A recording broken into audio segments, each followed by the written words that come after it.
Now, let's dive into today's story. Chapter 1. The Perfect Life. Charlie Lambert adjusted his tie in the hallway mirror, the same ritual he'd performed every morning for the past 8 years since leaving the army. At 42, he still carried himself with military precision, shoulders squared, spine straight, every movement deliberate. The scar running from his left temple to his jaw, a souvenir from Kandahar, had faded to a thin white line that Victoria claimed made him look distinguished. "You're going to be late," Victoria called from the kitchen, her voice carrying that practiced sweetness that had first drawn him to her 15 years ago. She appeared in the doorway, coffee mug in hand, blonde hair perfectly styled despite the early hour. Even in her silk robe, she looked like she'd stepped out of a magazine. Everything about Victoria Lambert was calculated perfection. Charlie kissed her cheek, noting the subtle flinch she tried to hide. "The Morrison contract should close today. Dinner at Chez Laurent to celebrate." "Of course, darling." Her smile never reached her eyes. "I'll make reservations." Charlie Lambert Security Solutions had become Austin's premier private security firm, built on his reputation and military connections. 15 years of marriage, a sprawling house in Westlake Hills, and a business worth millions. By all appearances, Charlie had achieved the American dream. But something had been wrong for months now. Victoria's touches had become mechanical, her conversations hollow. She'd grown distant, claiming stress from her charity work. As Charlie drove his black Range Rover toward downtown Austin, he couldn't shake the feeling that his wife was slipping away. What he didn't know was that Victoria had been planning his disappearance for over a year. Victoria watched from the window until Charlie's taillights disappeared around the bend. Only then did she allow her mask to drop, revealing the cold calculation beneath. She retrieved her burner phone from its hiding spot behind the loose brick in the garden wall and dialed a familiar number. "It's me," she said when Glenn Wilcox answered. "Tonight. The parking garage at his office building. Level B3, just like we discussed." Glenn's voice was rough from cigarettes and whiskey. "You sure about this, Vic? Once we cross this line." "I've been sure for months." Victoria's voice turned ice cold. "Charlie's worth more dead than alive, and I'm tired of pretending to love a man who reminds me every day of what I gave up for security." She hung up and walked to Charlie's study, running her fingers along the spines of his military history books. On the desk sat a framed photo from their wedding day. Charlie in his dress blues, herself in white silk, both of them young and full of hope. She picked up the frame and let it drop, glass shattering across the hardwood floor. The woman in the photo was gone. In her place stood someone harder, hungrier, willing to do whatever it took to claim the life she deserved. Chapter 2. The Architect of Betrayal. Glenn Wilcox lit his third cigarette of the morning and surveyed his reflection in the grimy mirror of his East Austin apartment. At 38, he looked older. Too many late nights, too much bourbon, and too many poor decisions had carved deep lines around his eyes. But Victoria saw something in him, something worth the risk she was taking. He'd met Victoria Lambert 6 months ago at a charity auction downtown. She'd been bidding on a weekend in Napa while her husband worked the room, pressing flesh with potential clients. Glenn had been there on business, the kind that wasn't discussed in polite company, when their eyes met across the crowded ballroom. What started as casual conversation over champagne had evolved into something darker. Victoria wasn't just unhappy in her marriage. She was trapped, she'd told him. Charlie controlled everything: the money, the social circle, even her daily schedule. She painted herself as a victim, but Glenn recognized the predator lurking beneath her designer clothes and perfect smile. Glenn had been in the business of solving problems for the right price since his discharge from the Marines, dishonorable, thanks to his involvement in a black market weapons scheme that Charlie Lambert had actually helped expose years earlier. Charlie didn't remember Glenn, but Glenn remembered him. This job was personal as much as it was profitable. The plan was elegant in its simplicity. 3 men would take Charlie in the parking garage of his own building.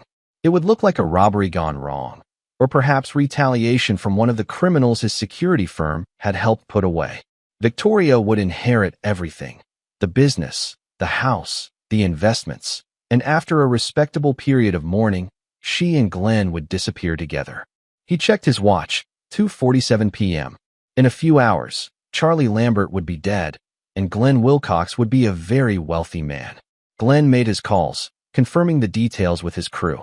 Mickey Bauer and Clay Shannon were ex-cons who'd do anything for the right price. They didn't ask questions, and they didn't leave witnesses. Perfect for tonight's work. As the sun began to set over Austin, Glenn felt the familiar thrill of anticipation. He'd been planning violence since he was 18, but this felt different. This time, he wasn't just earning a paycheck. He was claiming a prize that had been denied to him for too long. What Glenn didn't know was that Charlie Lambert hadn't survived 3 tours in Afghanistan by being careless. And some prizes come with a price that no one is prepared to pay. Chapter 3. The Trap Springs. The Frostbank Tower cast long shadows across downtown Austin as Charlie Lambert pulled into the Level B3 parking garage at 7:15 p.m. The Morrison contract had indeed closed, netting his firm a healthy 6-figure commission, but the celebration dinner would have to wait. Victoria had called an hour earlier, claiming a migraine, her voice carrying a strange undercurrent he couldn't identify. Charlie parked in his reserved spot, muscle memory guiding him through the familiar routine. 15 years of military service had taught him to read environments, to sense when something was off. Tonight, the garage felt wrong. Too quiet. Too empty for a Tuesday evening. He was reaching for his briefcase when they emerged from behind the concrete pillars, 3 men in dark clothing, faces hidden by ski masks. Charlie's training kicked in instantly, cataloging threats. Lead man, approximately 6 feet, moving with purpose. Second man, smaller but carrying something metallic. Third man, hanging back, nervous energy suggesting he was new to this kind of work. Charlie Lambert. The leader's voice echoed in the empty garage. Your wife paid us well to finish you for good. The words hit Charlie like a physical blow. Victoria. His Victoria had orchestrated this. The distance, the cold touches, the perfect excuses, it all crystallized in that moment of betrayal. The leader continued, emboldened by Charlie's apparent shock. Nothing personal, you understand. Just business. What happened next took less than 30 seconds. Charlie Lambert had been dealt a force, trained in close-quarters combat by the best killers the United States military could produce. These 3 street thugs had no idea what they'd awakened. Charlie feigned compliance, slowly raising his hands. Then he moved. The zip tie around his wrists snapped as he dislocated both thumbs, a trick learned from a Spetsnaz instructor during a joint operation in Syria. The lead attacker never saw the elbow strike that crushed his larynx. The second man got Charlie's knee in his solar plexus before he could use whatever weapon he'd been carrying. The third man, the nervous one, tried to run and made it exactly 4 steps before Charlie's chokehold dropped him unconscious to the concrete. In the sudden silence of the garage, Charlie knelt beside the leader, whose phone was buzzing with an incoming text. He read the message from V. Make sure he suffers. Charlie's vision went red around the edges. Not just betrayal, cruel, calculated malice. Victoria wanted him to suffer before he died. With steady fingers, Charlie typed back. He begged for mercy, but he's gone now. Meet me at the warehouse. The response came quickly, bringing the final payment. 1 hour. Charlie looked down at the 3 unconscious men, then at his hands. He'd killed before, in war, for his country, for survival. Tonight would be different. Tonight would be personal. He zip-tied the 3 attackers with their own restraints, dragged them to his Range Rover, and loaded them in the back. The warehouse Victoria referenced was an old storage facility on the outskirts of town that his company sometimes used for equipment storage. Remote. Soundproof. Perfect. As Charlie drove through the Austin night, he thought about the tools in the warehouse. Not just the standard security equipment, but specialized items from his military days, things he'd hoped never to use again. The woman he'd loved for 15 years had tried to have him murdered, had wanted him to suffer, had been planning this betrayal while sharing his bed, his home, his life. Charlie Lambert had learned many things during his military service, but the most important lesson was this. Mercy was a luxury he couldn't afford. Not anymore. Chapter 4. The Reckoning Begins. The warehouse sat dark and isolated on the eastern edge of Travis County, surrounded by 20 acres of scrubland that Charlie had purchased under a shell company 5 years earlier. Originally intended as a backup facility for his security business, it had evolved into something more personal, a place where Charlie stored the parts of his past that Victoria knew nothing about. Charlie parked behind the building and dragged his 3 captives inside one by one. Mickey Bauer, the nervous one, was beginning to stir. Clay Shannon, the man with the weapon, remained unconscious from Charlie's knee strike. The leader, Glenn Wilcox, according to his driver's license, was breathing but unresponsive. The warehouse's main floor looked innocuous enough: filing cabinets, surveillance equipment, boxes of standard security gear. But Charlie descended a hidden staircase to a basement that told a different story. Soundproof walls, reinforced concrete floors with drainage systems, equipment that had no legitimate security application. This was where Charlie had interrogated the Taliban commander who'd planned the ambush that killed 6 members of his unit, where he'd extracted information from the arms dealer who'd been supplying insurgents with American weapons. Dark chapters from his military service that he'd tried to bury but could never quite forget. Tonight, they would serve a new purpose. Charlie bound each man to a separate chair, positioning them in a triangle so they could see each other. He injected each with a stimulant that would keep them conscious regardless of pain, another souvenir from his Black Ops days. By the time Victoria arrived, he wanted them awake and very aware of their situation. Mickey Bauer was the first to fully regain consciousness, his eyes widening as he took in his surroundings. The basement had no windows, no natural light, just harsh LED strips that cast everything in stark relief. The walls were lined with tools that belonged in no legitimate business: pliers, scalpels, electrical equipment, and devices whose purpose was unmistakably sinister. "Jesus Christ," Mickey whispered, testing his restraints. "What is this place?"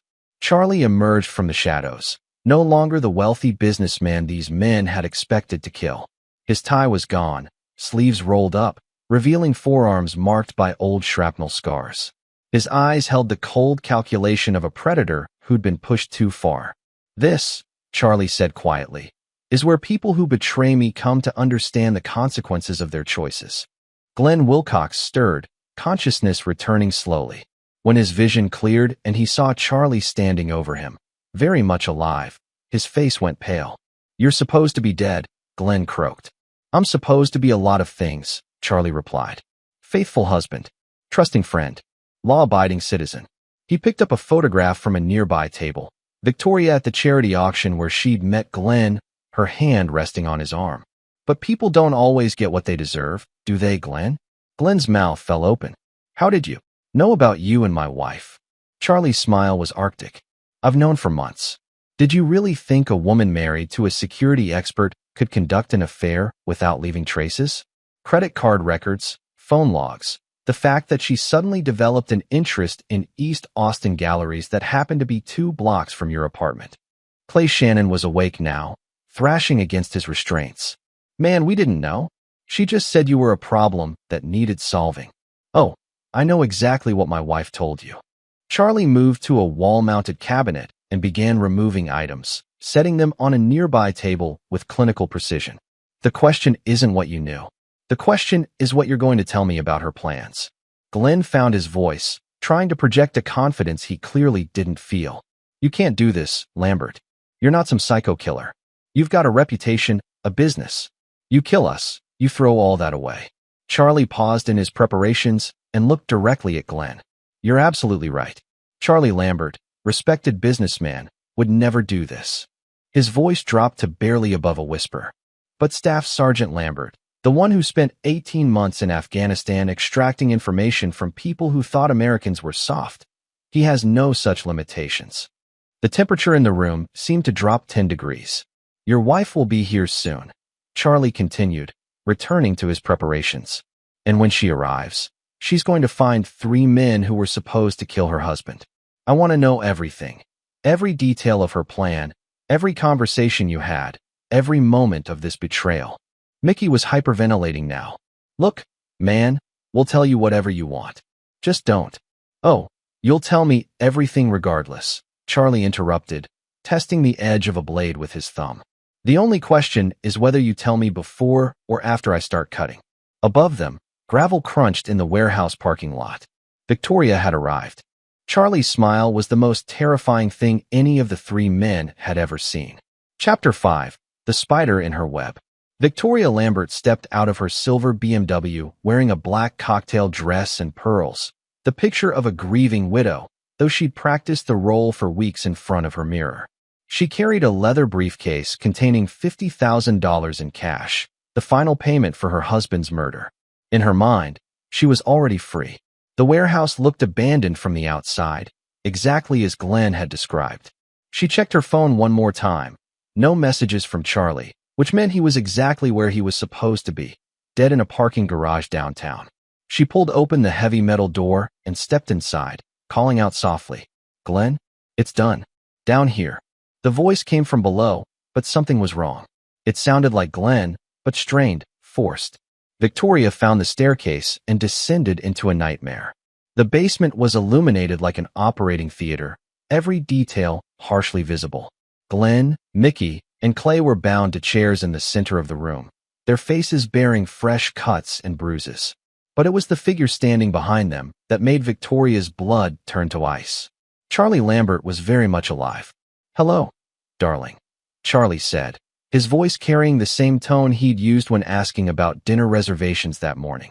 "I was beginning to think you'd gotten lost." Victoria's composure cracked for just a moment before she rebuilt it. Even now, cornered and exposed, her mind was calculating angles, looking for leverage. She'd survived 35 years by adapting to whatever situation presented itself. "Charlie." She set down the briefcase slowly, hands visible. "I can explain." "Can you?" Charlie gestured around the room.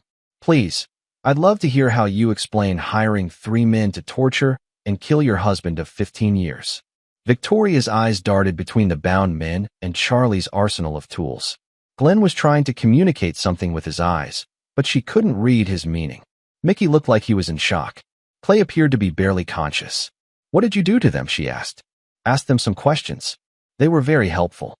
Charlie moved to the table where he'd arranged his instruments. "Did you know, for instance, that this whole thing was Glenn's idea originally? He approached you 6 months ago with a proposal, seduced the lonely security contractor's wife, convinced her to eliminate the obstacle between them and his money." Victoria's mask slipped further. "That's not true." Charlie picked up a photograph and tossed it toward her feet. It showed Victoria and Glenn in an intimate embrace outside a motel in Round Rock, dated 8 months earlier, 2 months before she claimed they'd first met. "I've been watching you both for quite some time, Victoria. Did you really think I'd built a successful security business by being careless about the people closest to me?" The photograph landed face up on the concrete, undeniable evidence of her deception. Victoria realized with growing horror that Charlie hadn't just survived the attack. He'd been anticipating it. "You knew," she whispered. "I suspected. Tonight confirmed it." Charlie's voice remained conversational, but his eyes held depths of cold fury that Victoria had never seen before. "The interesting part isn't that you wanted me dead, Victoria. It's how much you wanted me to suffer first." He gestured to Glenn. "Your boyfriend here was very forthcoming about the original plan. Not just a quick kill, but hours of torture. You wanted to be sure I experienced real pain before the end." Victoria backed toward the stairs, but Charlie made no move to stop her. "I loved you," she said, desperation creeping into her voice. "For years, I loved you. But you were never really here, were you? Always thinking about the war, about your dead soldiers, about everything except the woman who shared your bed. So you decided to have me murdered. I decided to be free." The words erupted from Victoria with 15 years of suppressed resentment. "Free from playing the perfect military wife. Free from pretending to care about your nightmares and your guilt and your precious honor. Free from living in the shadow of dead men who meant more to you than I ever did." Charlie nodded slowly. "Thank you for that honesty. It makes what comes next much easier." Victoria turned toward the stairs, but found her path blocked by 2 more figures emerging from the shadows. Men in tactical gear who moved with military precision. Charlie's associates from his private security work, Victoria realized. This had all been planned. "Gentlemen," Charlie addressed the newcomers without taking his eyes off Victoria. "Please escort Mrs. Lambert to the chair we prepared for her." "Charlie, please." Victoria's composure finally shattered completely. "I'll give you everything. The divorce settlement, whatever you want. Just let me walk away." Charlie considered this for a long moment. "Walk away? Yes. I suppose that's what you've always done when things became difficult." He gestured to his men. "But I'm afraid walking away is no longer an option for any of you." As Victoria was forced into the 4th chair that had been waiting in the shadows, She finally understood the true scope of Charlie's preparation. This wasn't a crime of passion or a spontaneous act of revenge. This was a carefully orchestrated operation, planned and executed with military precision. And she was no longer the predator in this scenario. She was the prey. Chapter 6. The Art of War. Victoria struggled against the restraints as Charlie's men secured her to the chair, but the bonds had been crafted by someone who understood both human anatomy and the psychology of helplessness. No amount of struggling would free her, and every movement only made the restraints cut deeper into her wrists. Comfortable? Charlie asked, pulling up a fifth chair and sitting down in the center of the group. His casual demeanor was more unnerving than any display of rage would have been. I thought we should have a family meeting before we proceed. Glenn finally found his voice. Lambert, you've made your point. We're caught. Just call the police and... The police? Charlie's laugh was genuinely amused. Glenn, do you have any idea what the legal system would do with this case? Conspiracy to commit murder, yes, but with good lawyers and the right sob story, Victoria might get 10 to 15 years. You and your friends here might get 20 to life. But that assumes anyone could ever prove what happened here tonight. The implication hung in the air like poison gas. Victoria's mind was racing, trying to find some angle, some leverage she could use. You can't just murder 4 people, Charlie. You're not a psychopath. You're a businessman, a pillar of the community. People will notice we're missing. Will they? Charlie stood and began pacing slowly around the circle of chairs. Let's see. Glenn Wilcox, unemployed ex-Marine with a criminal record and no family. Mickey Bauer, just got out of Huntsville State Prison 3 months ago, no fixed address. Clay Shannon, drug dealer with outstanding warrants in 2 counties. And Victoria Lambert, well, she's about to disappear under tragic circumstances. He stopped behind Victoria's chair, close enough that she could feel his breath on her neck. You see, darling, while you were planning my death, I was planning your new life. Tomorrow morning, you're going to send messages to your sister in Denver, explaining that you need to get away for a while. Marital problems, you understand. Very sad, very private. Then you're going to withdraw a substantial sum from our joint accounts, cash, to avoid leaving a paper trail for the private investigator you're supposedly worried about. Victoria's blood ran cold as she realized the sophistication of his plan. Your car will be found abandoned at the Austin Bergstrom International Airport, Charlie continued. Security cameras will show a woman of your general description boarding a flight to Mexico City using a passport that may or may not be authentic. The trail will go cold there, as it often does when people want to disappear south of the border. Glenn was staring at Charlie with growing horror. You've done this before. Different circumstances, Charlie replied. But yes, Glenn, I've made people disappear when national security required it. The skills translate surprisingly well to domestic situations. Charlie returned to his position at the center of the group and checked his watch. It's now 9:47 p.m. I estimate we have until approximately 3 a.m. before anyone might reasonably expect to hear from any of you. That gives us roughly 5 hours to conclude our business. Mickey was hyperventilating again. What business? What do you want from us? Closure, Charlie said simply. For 15 years, I've wondered if I could ever trust anyone completely again after what I saw in Afghanistan. Men I'd served with for years, men I'd trusted with my life, turned out to be selling weapons to the enemy. It destroyed my faith in human nature. He looked directly at Victoria. Then I met you. Beautiful, intelligent, from a good family. You seemed like proof that not everyone was corruptible. For 15 years, I believed in you. I built my life around the idea that at least one person in this world would never betray me. Victoria saw tears in Charlie's eyes for the first time since she'd known him, and somehow that was more terrifying than his earlier calm. You have no idea what you've taken from me, he whispered. Not just my marriage, or my money, or my sense of security. You've taken my ability to believe that anyone, anywhere, is worthy of trust. The basement fell silent except for the hum of ventilation fans and Mickey's labored breathing. So here's what's going to happen, Charlie continued, his voice returning to its businesslike tone. Each of you is going to tell me exactly why you decided I deserve to die.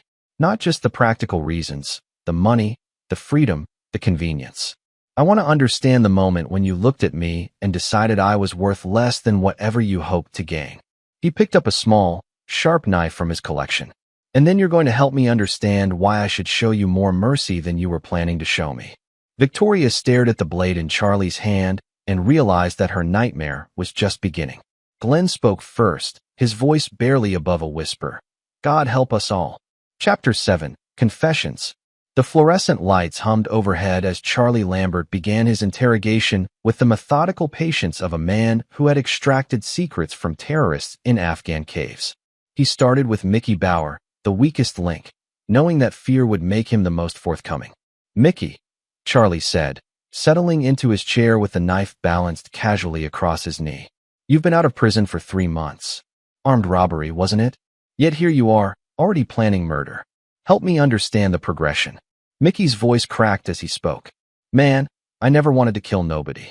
Glenn said it was just supposed to be a scare job, you know? Make it look real, maybe rough you up some, but not actually.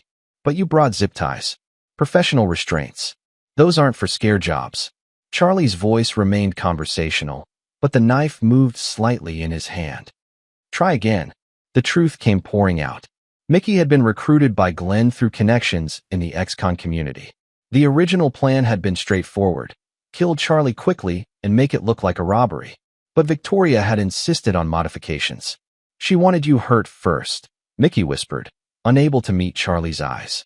Said you'd made her suffer for years, and she wanted you to know what it felt like. Glenn didn't like it, said it was risky, but she was paying. Charlie turned to Clay Shannon, who had remained silent until now. Clay, your turn. Clay lifted his head with effort, revealing a swollen jaw from Charlie's earlier interrogation. $60,000, he said simply. That's what she offered. Split 3 ways. I got kids, man. Ex-wife won't let me see them unless I'm current on child support. So you decided to make them orphans instead of just absent fathers? I didn't think about it like that. Clay's voice was barely audible. I just thought about 20 grand and getting my life back on track. Charlie nodded and moved to Glenn. And you, Glenn. We've danced around this long enough. Tell me about the real plan. Glenn's face had gone ashen, but there was still defiance in his eyes. You want the truth, Lambert? Fine. Your wife came to me, not the other way around. She'd been watching you for months, cataloging your routines, your security measures, your weaknesses. She knew about this place before I did. Victoria's head snapped up. Glenn, don't. She knew about your basement, about your little torture chamber here. She'd been through your files, your private records, everything. Glenn's voice gained strength as he spoke. She didn't want a quick death for you, Charlie. She wanted you to experience everything you'd done to other people in this room. Charlie's expression didn't change, but something shifted in the air, a subtle increase in tension that made all 4 captives hold their breath. Continue, Charlie said quietly. She showed me photographs, Glenn said. Pictures of men you'd worked over down here. Detailed records of interrogations. She said you were a monster hiding behind a respectable facade, and the world would be better off without you.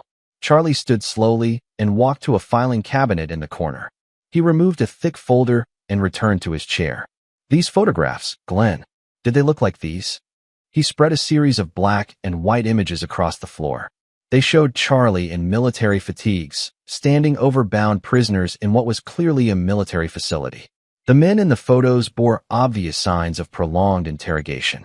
Victoria stared at the images, her face cycling through confusion, horror, and something approaching relief. Charlie, what are these? Classified operational records from my time in Afghanistan, Charlie replied. Documents that should never have left military custody. Documents that someone with access to government databases provided to my wife. The room fell silent as the implications sank in.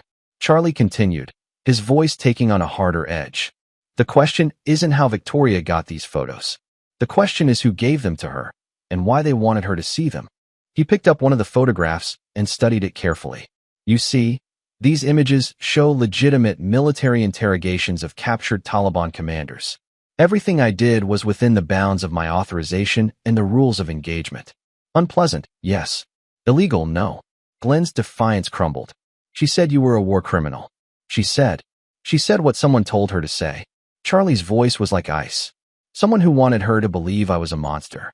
Someone who knew that showing her these images would push her toward a decision she might not have made otherwise. Victoria found her voice, though it came out as barely a whisper. What are you saying? Charlie looked directly at his wife, and for the first time since she'd arrived, his expression held something other than cold fury. It held pity. "I'm saying, Victoria, that you weren't the architect of this plan. You were another victim.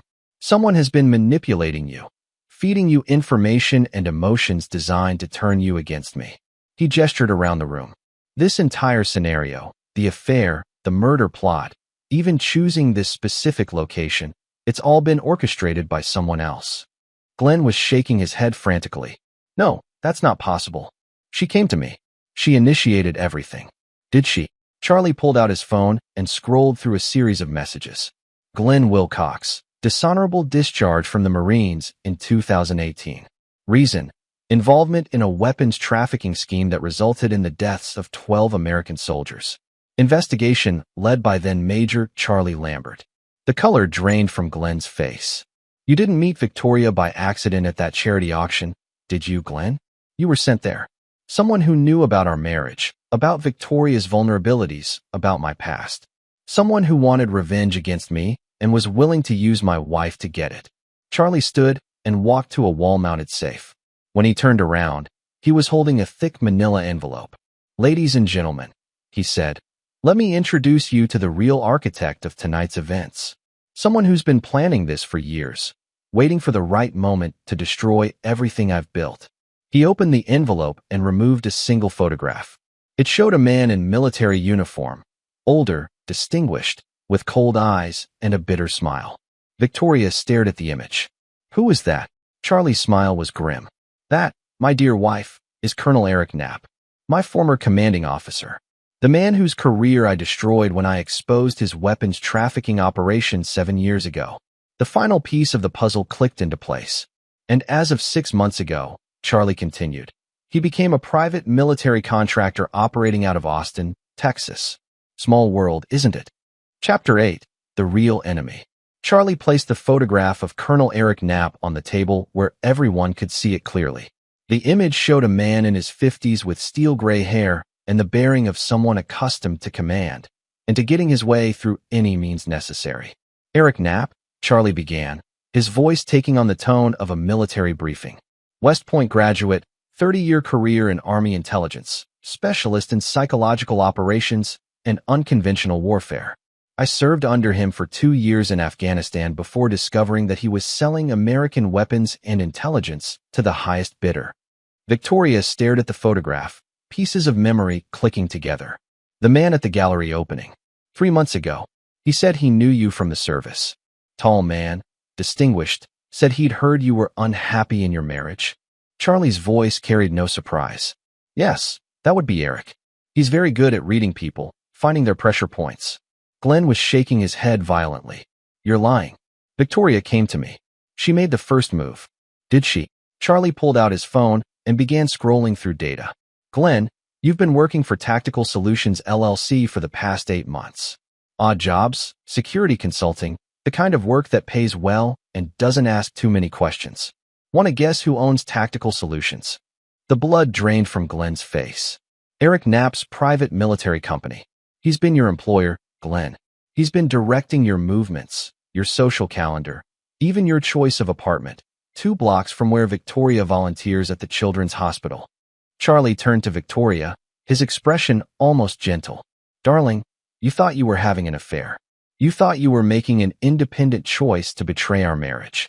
But every step of this process has been managed by someone who understands exactly how to manipulate human psychology." Victoria's voice was barely a whisper. "The things I felt, the anger, the resentment, those were real.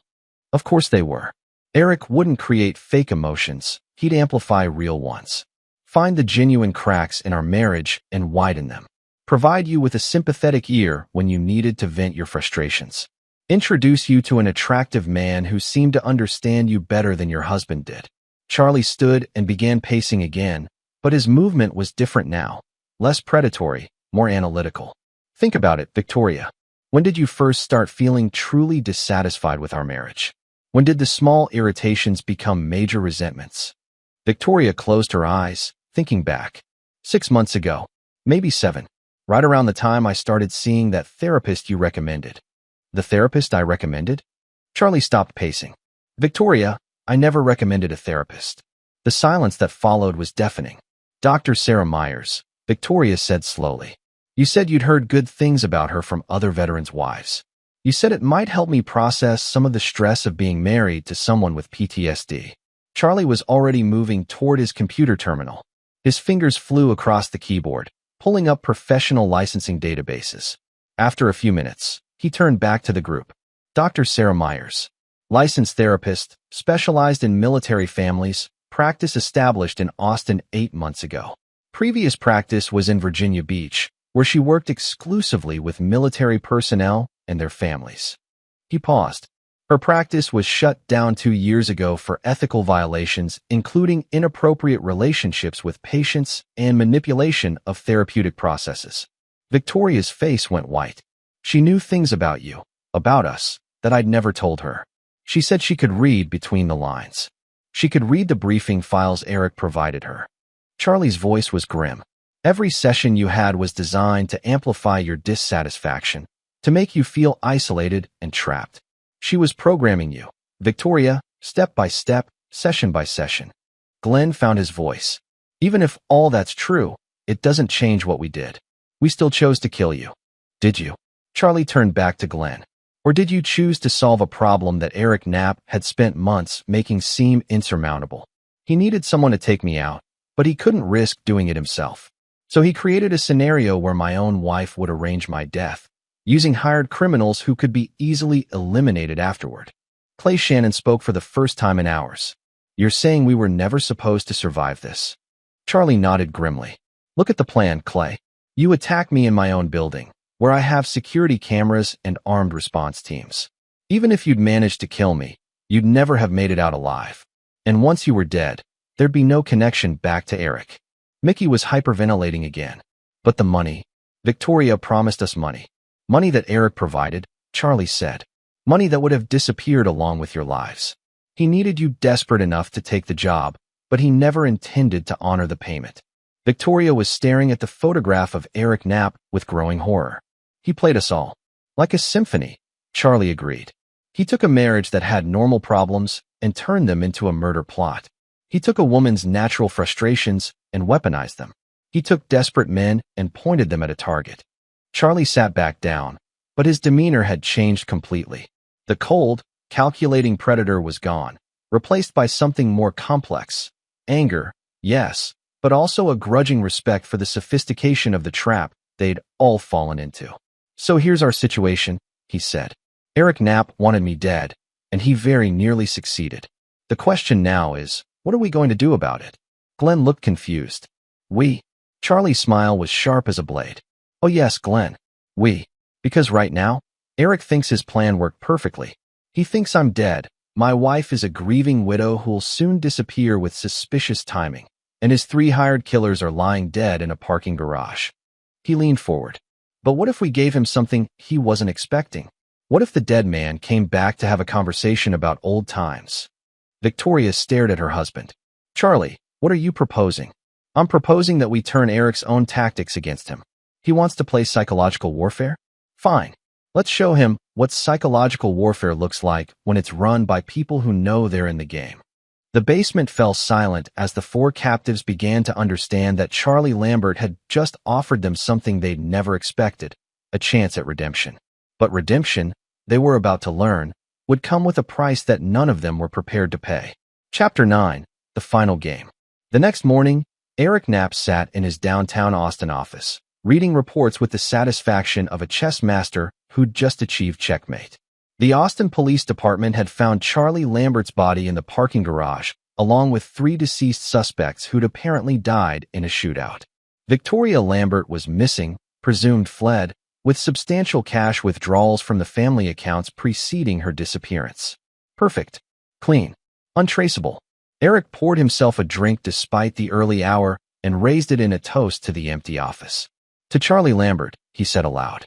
The man who destroyed my career and finally paid the price. His phone buzzed with an incoming call from an unknown number.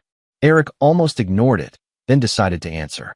Business was business, and successful private military contractors didn't ignore potential clients.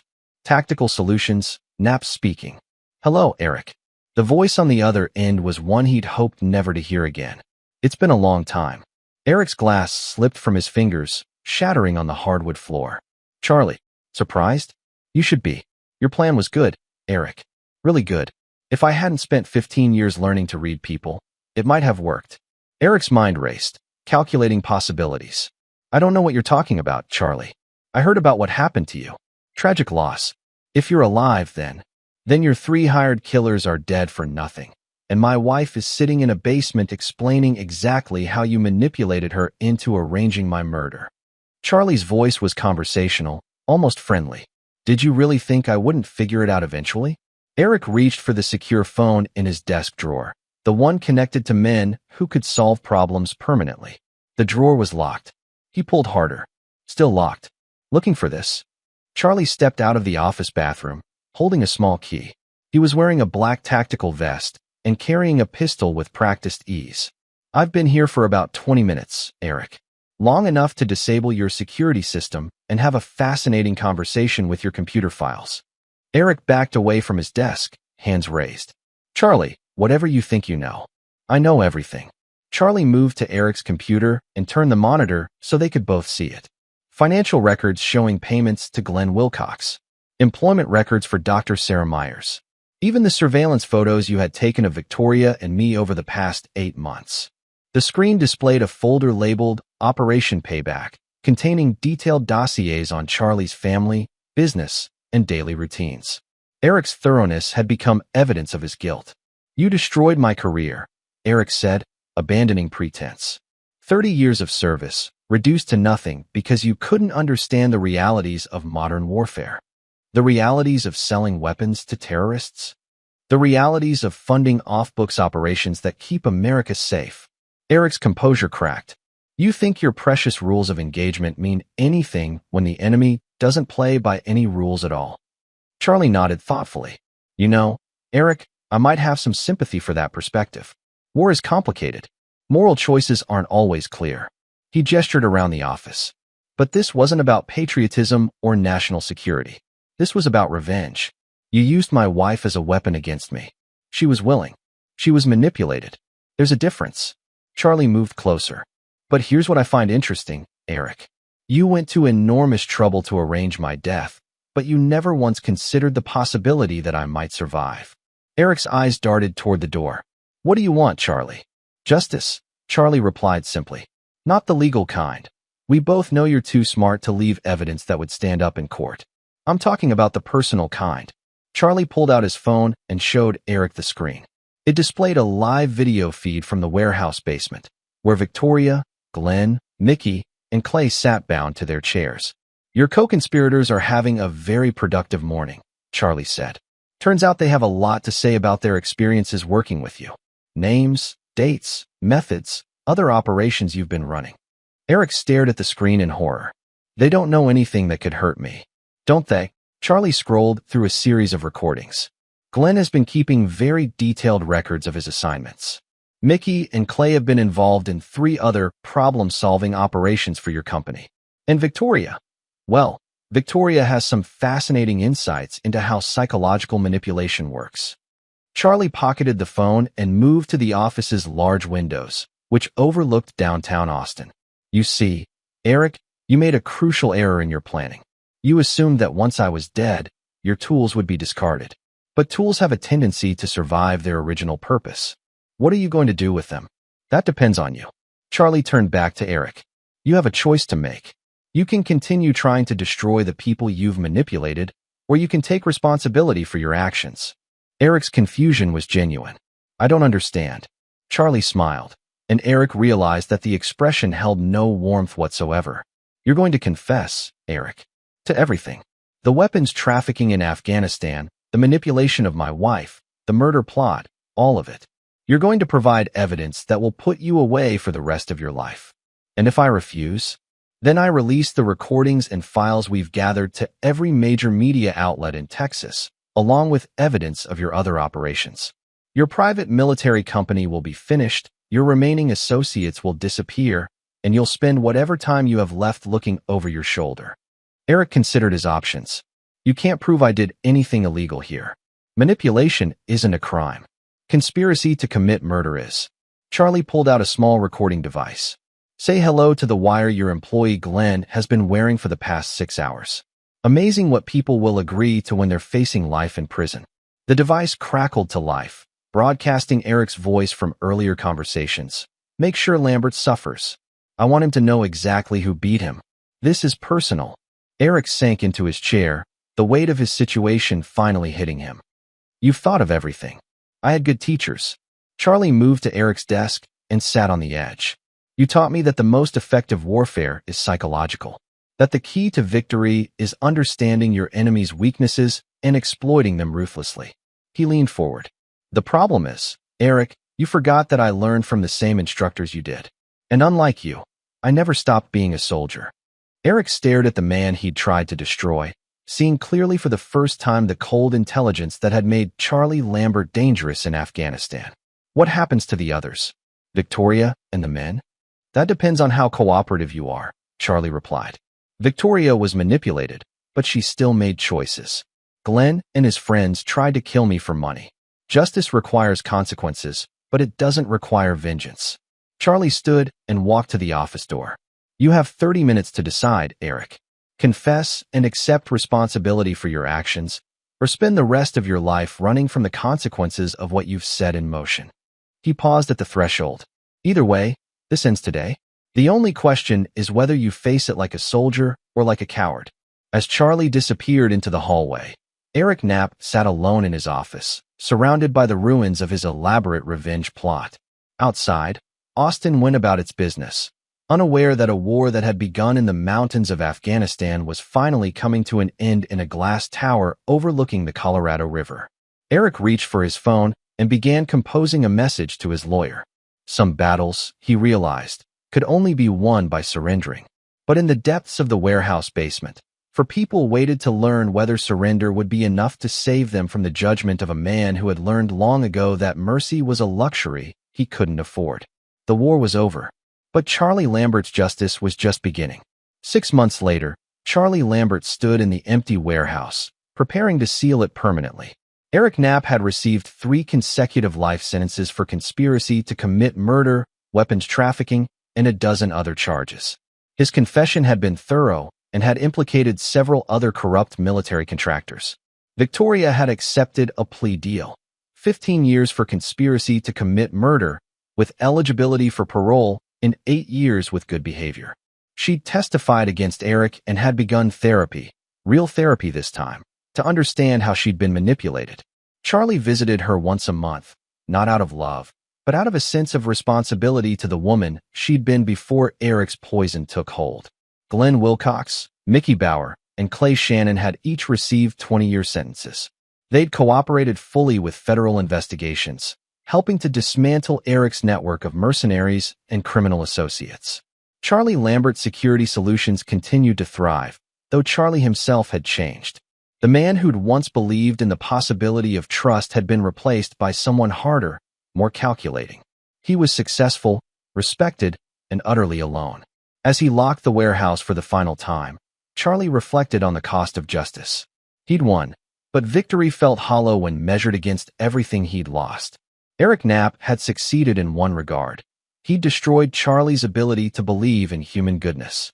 But perhaps, Charlie thought as he drove back toward Austin, that was its own kind of education. In a world full of Eric Knapps, it was better to be prepared than to be surprised. Some lessons, once learned, could never be unlearned. And Charlie Lambert had learned them all.